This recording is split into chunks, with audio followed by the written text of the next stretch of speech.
Okay, magandang umaga po. At sa tuwing umaga ay kami nagtutungo sa Panera Bread dito po sa California upang mag-almusal, at naging ugali na namin na basahin yung kung ano man dyaryo nandun. Kalimitan na naroon ay Wall Street Journal na po. At isa sa mga artikulo na katawag ng pansin namin ngayon sa umagang ito ay ito pong tungkol dito sa kasalukuyang suliranin dyan sa atin, yung West Philippine Sea, kung saan nandun yung Spratlys Island na inaangkin ng maraming bansa, ano po, dyan sa area niyan. At ito po sabi, warning over Philippine saber rattling. Ano po? At isang bahagi po ng artikulong ito ay nagsabi na sabi po rito, many of you probably are not aware of this, but China's actions to restore the islands were supported by General Douglas MacArthur. In a nutshell, ang sinasabi po dito sa artikulong ito ay ganito, na po yung portion na yan. Ang sabi po ay nung matapos ang gera ay nag-apply ang United States ng some sort of permit or something from the Chinese government in Taiwan. Taiwan, because at that point in time, on Taiwan and the mainland China were one. Ano po? They were under a democratic government. But it was also at that time na nakakaroon ng Chinese Civil War, when the communist takeover was going on. And finally, when the communists did take over, they established themselves as the legitimate government of China with the exclusion of Taiwan, or something to that effect. I'm not a history buff. I'm just reciting all this from memory, yun ang pagkakatanda ko. So, in effect, meron pong technicality ito. In effect, yung application was between Taiwan and the United States, dahil nung manalo ang komunista ng China, they were, as of that time, unrecognized as the official China. Recognized noon as official China was Taiwan. So, medyo misleading yung article yan. Misleading ng kaunti yung sinabi ng Inchik na to. Inchik po nagsalita to. Ngunit hindi kataka-taka. Kasi po, syempre, they have to do what they have to do for their country. Ano po? In the same way we have to do, or you have to do what you have to do for your country sa Pilipinas. Ano po? It so happens na ang situation ninyo ngayon is, wag po kayo magagalit sa akin, wag po kayo magtatampo sa akin. Ako po ay a natural-born Filipino, naturalized US citizen na ako ngayon. Ano po? Pero ang puso ko ay bahagi pa rin ng Pilipinas. Ano po?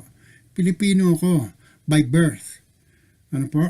At siyempre masama daw po tungkol dito. Ano po?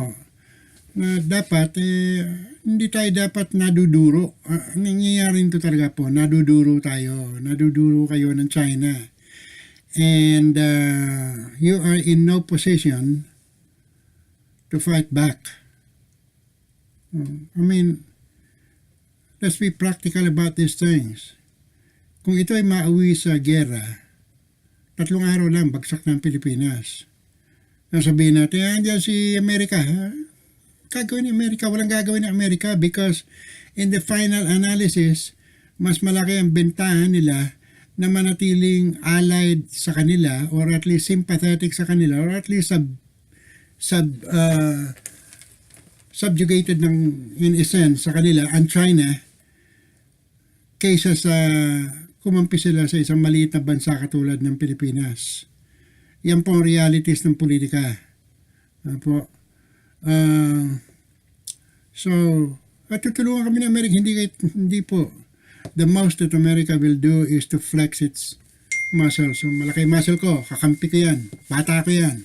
Pero wala na, hanggang dun lang yan.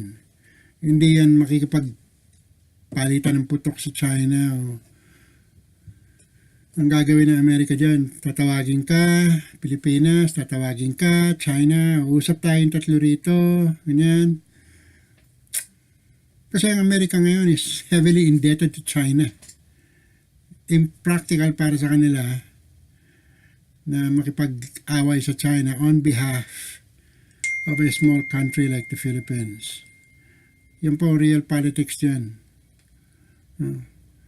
Wala kayong asahan sa Amerika. Yeah. Katabi sa inyo, kakampi ko to, bata ko to. This is my Filipino. That's just about it. Lalo na sa administrasyon na to, kay Obama, patay na kayo. Kaya magalit sa akin. Sasabi lang po ako na sa palagay ko ay akma sa sitwasyon.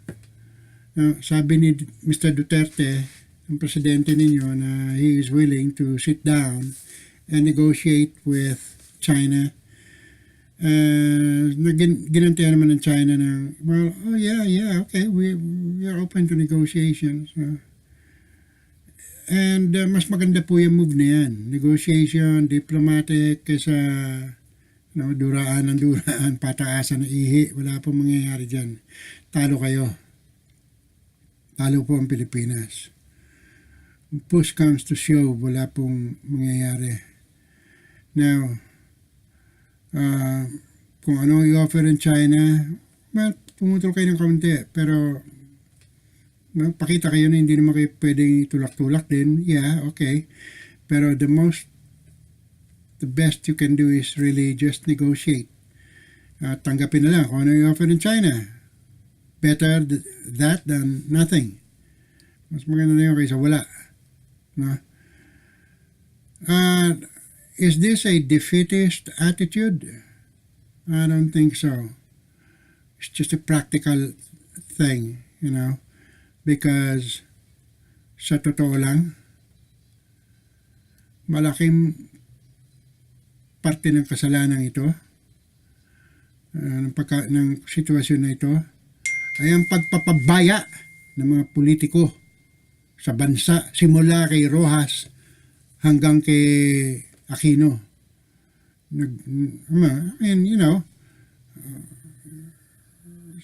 Palagay nyo, nandyan yung mindset na forever, nandyan sa Amerika, nandyan ang Amerika, tutulungan tayo niyan.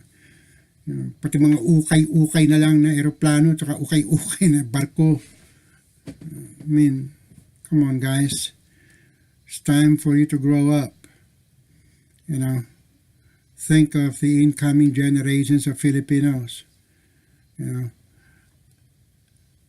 Ang dapat gawin, huwag nang umasa sa mga ukay-ukay. Pinadala sa inyong Coast Guard cutters. Ukay-ukay yan. Punta kayo rito. Isang araw pupunta ako sa naval base dito. Kukunan ko litrato ang mga battleships dito, mga cutters dito, yung totoo. Cutters lang yan pang patrol lang yan sa dagat Hindi yan pang gera sa China, bok. Kaya magalit sa akin. Pilipino ko, mahal ko ang Pilipinas, mahal ko kayo. Pero we look at things in a realistic point of view. Wala kayong magagawa sa China. Malaking baboy yan. Okay, now, having said that,